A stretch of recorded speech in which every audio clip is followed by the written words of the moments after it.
My first guest this evening is my good old friend, Michael Maloof, former Pentagon advisor, author and reporter who knows a thing or two about war and the preparations for it. And we're meeting in person for the first time right here in a hotel room in Kazan, but no impropriety can be expected from either of us. Michael, welcome. Thank you very much, George. Mother of all talk shows. Let's start with the BRICS summit itself. I know that Zhou Enlai famously said it's too early to say what the final effect of the French Revolution of 1789 would be, but could you predict what the outcome of BRICS 2024 in Kazan might be? I think it's going to be, I think you're going to see a groundswell of popularity here, and that it's catching on. You're going to see a lot of countries already that want to join. A number of them have expressed that interest, and Vladimir Putin, the president of the Russian Federation, has stated very clearly that's what he wants, and it's not to be against the West and be against something. It's to enhance and try to promote togetherness, cooperation, coordination with countries that want to recognize their values and want to get out from under the odious sanctions of the West and their financial system that has really encumbered them.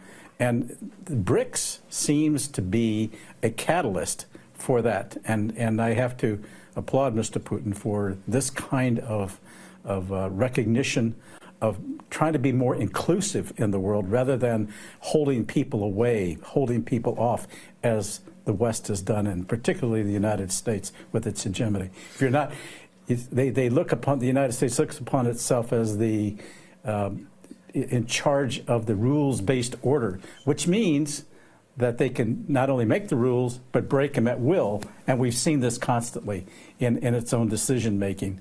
And the world is saying, you know, we've had enough of this crap. And I think that this is what we're going to be seeing now. Our countries that are going to be, they're going to be seeing challenges to the hegemony of the dollar, the weaponization of the dollar and the Western system in a way that, and we're already seeing mechanisms now being offered that will be offered at this summit this week. You can see what Russia and China, why they're in BRICS. They have been anathematized, they have been threatened, they've been called actually enemies by both the US government and the UK government. And indeed, both governments are at war with Russia in the Ukraine right now and endlessly preparing for war with others. Ditto Iran. You can see what's in it for Iran. Outlawed, sanctioned since the Islamic Revolution. Never left alone, never given a moment's peace. Regime change operations ongoing all the time. But you couldn't say that for India. You couldn't say that for Brazil. You kind of couldn't say it also for South Africa, and you definitely couldn't say it for the United Arab Emirates. That's right. For Saudi Arabia. Right. There's all kinds of countries now queuing to get into BRICS that weren't outlaws to begin with. That's right. That's the amazing thing, isn't it? Yeah, yes, it is. In fact, U.S. policies over time, with its hegemony, has actually driven Russia and China closer together, and it was against U.S. policy for them to even come together. But it's a sort of a self-defeating prophecy that has occurred here, in which we've actually driven them through our own ineptness in terms of policy formulation. You don't see strategic thinking coming out of the United States any longer. And frankly, if Harris were to win, I know what you just said earlier, but if she were to win, theoretically, she has no strategic vision, and she's dumber than dirt. I mean, the United States and its people would be in a greater problem than it is right now. And not to mention that what Biden has done has already been very disastrous, because Trump had kept us out of war for 4 years. And I'm hoping that he does get elected or reelected and then try to change things. But things have moved along so much since he was president last. It's going to be incredible challenge for him to try and undo the damage to the world that has happened already with what the Biden and Harris administration have done. What you just said there, I mean, we're both old enough to remember, Nixon and Kissinger went to China precisely to divide the then Soviet Union and China. That's right. It was an article of faith of American policy to keep China and Russia as far apart as possible. That's right. Subsequent presidents with less sense have done everything that they could to make Russia and China effectively one place. They have. And we see this all the time because it has been the neocons, the neoconservatives in the United States that has pushed this containment concept. Whether they're in both parties, both the Republican and Democrat parties. And they play both ends. And Israel is part of the foundation of that neoconservative mindset, like the Wolfowitzes, the Richard Pearls that constituted the neoconservatives in the United States. That containment, and we saw it with Victoria Nuland. Yeah. Oh, what a disaster! Like a bad penny, she turns up everywhere. Everywhere, and you know she's been in both administrations. I mean, she is one of the authors of the Ukraine crisis that led to the coup in 2014. Sure. She and then Vice President Joe Biden. Yeah. Now you're a former Pentagon official, as I said. So let's turn to the military political events that may very well. I mean, we could leave this show tonight and it started. I hope not. It's been leaked in Washington, whether deliberately or not. The list of targets, the list of possible strikes by Israel. Though I'd like your view in passing, whether these Arab countries that have said they will not allow Israel or America to attack Iran across their airspace, across their territory, if they mean that or if they don't mean it, and what it would mean if they did mean it. But if Iran is attacked by Netanyahu in any of the ways listed in the leaks from Washington, we're really in the mother of all wars, aren't we? I think we would be, and this is the design of Netanyahu. It has been the design. I know when I was at the Pentagon in 2003, during that period of the invasion of Iraq, back in 2003, it was all because we were looking at the Middle East through the prism of Israel. At that time, all the countries that you mentioned, from Syria to Iran, Saudi Arabia at the time, Libya at the time, were all regarded as enemies of Israel. And who was running the Defense Department? The Wolfowitzes, the Pearls, the Doug Feiths. They were all neoconservatives, Jewish backers of Israel. That was their primary goal, was to protect Israel. In fact, it was because of the insistence of Netanyahu that we went into Iraq in the first place.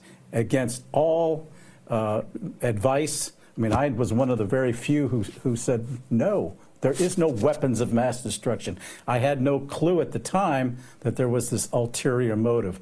In fact, it was told to me very directly by David Wurmser, a neoconservative, very closely associated with the Wolfowitz and Doug Feith. And we were working a special project looking for terrorists at the time that's associated with Iraq. He said, here's our plan. It's to go into Baghdad, overthrow Baghdad, then use that as a hub for the United States then to invade, to have regime change, if you will, in Iran, Syria, Libya, Saudi Arabia. At that time, Saudi Arabia and Saddam Hussein were fairly close with one another through their intel channels. And this was the grand design. And this still is what they are hoping to do, having Israel now continue that policy to this day. You got to hand it to them. They are consistent no matter how things turn out for them. One disaster after another, yeah. But the same people are still pushing for the same thing. That's correct. I mean, it has been a disaster. How do you change that policy? Back in 2018, I was in Iran, and I was asked by then the foreign minister, who was killed along with President Raisi. He says, "Why do you Americans always look at the Middle East through the prism of Israel? Why don't you work with us? We'd be happy to have relations with you, but everything is done predicated upon what Israel says." And I thought about that, and I thought, wow, that is right. That is what's been happening. And then I thought back to what happened back in 2003, and it was true. But you're never going to get them to go on record and admit that. But this is what the angle has been. And now today, the Israeli lobby that has merged in effect with our defense lobby has such a lock on the Congress that there's no changing that policy. The American people may not want it, but what the elites at the top want is something entirely different than what the Will President Trump change it? I have a theory. I'd love to hear it. As much as he appeared to be very pro-Israel earlier, there's a number of factors that may go into if he is reelected. Number one, he wants to get off the fiat and switch back to the gold standard. Oh, really? Of the dollar. That's number one. That's old thinking, but... Yeah, I know, but... Classic. But that's one of the reasons for BRICS coming into, to get off the dollar, but to have tangibles to back up that dollar. But I have a theory. That theory is that he's only got one term. He's going to look for a golden parachute from when he resigns. He's going to want to care about what happens to Trump International and his kids. And real estate is his business. And that's where the growth and money is with Saudi Arabia. But what does Saudi Arabia insist on? Two-state solution, which is, and when you looked at what happened in the Abraham Accords, that the consideration of the Palestinians and the two-state solution wasn't even there. Wasn't even there. However, and that may be, the Abraham Accords may have been one of the many things that led to the Palestinians finally to rise up on October 7th. On that, Michael, I mean, I'm not a Hamas supporter. I'm an Arafat man. But you got to say the dancing in the streets over the killing of Sinwar and the way in which he died is surely misconceived. The idea that this defeats Hamas rather than boosts Hamas, I mean, any schoolboy would know that, wouldn't they? I don't know about any schoolboy, but I can tell you the reality is it has not defeated Hamas. The Israelis thought the same thing, and the general perception was out there that it would also happen with Hezbollah. No. The way they train, the way that these people who are in office now, they're always training their successor.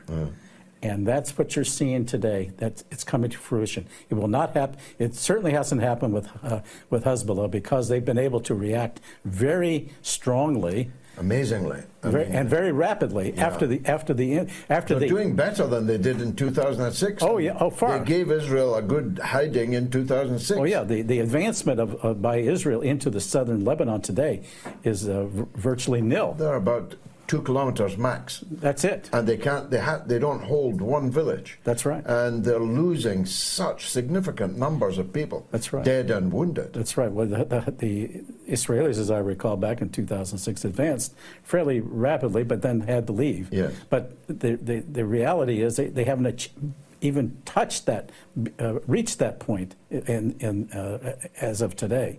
And it's getting worse because now they're fighting on the ground, and Hezbollah is very strong on the ground. They don't have air defense, certainly. They can't knock out the F-16s that buzz over Beirut and take pictures, do sonic booms, and bomb everybody. But on the ground, it's another story, and you got Israeli reservists who are reservists. They're not trained combat soldiers as such. And many of them are TikTok soldiers that would rather be on the beach than fighting in South Lebanon. Yeah, but these guys, the Hezbollah fighters, are seasoned. They fought in Syria, and they occupy the south. That is their home. They've cattycombed the place. And if the Israelis think that they were going to go in there and wipe them out, it's crazy, and they're getting slaughtered because of it. So finally, I'm going to put you on the spot. Okay. Is Trump going to do it? Is Trump going to win? My prediction is he wins a landslide in the Electoral College. He might even win the popular vote, but he wins a landslide in the Electoral College. Where do you stand? He'll have to win the Electoral College. And I think he may do better than we anticipated because Harris's popularity is waning. But I will say this, just because he wins doesn't lessen the danger of Netanyahu attacking even after the election. Let's say Trump wins. Between the election and inauguration, in my personal view, it's going to be the most dangerous period of all. Well, there was us thinking we just had to get through the next 4 weeks.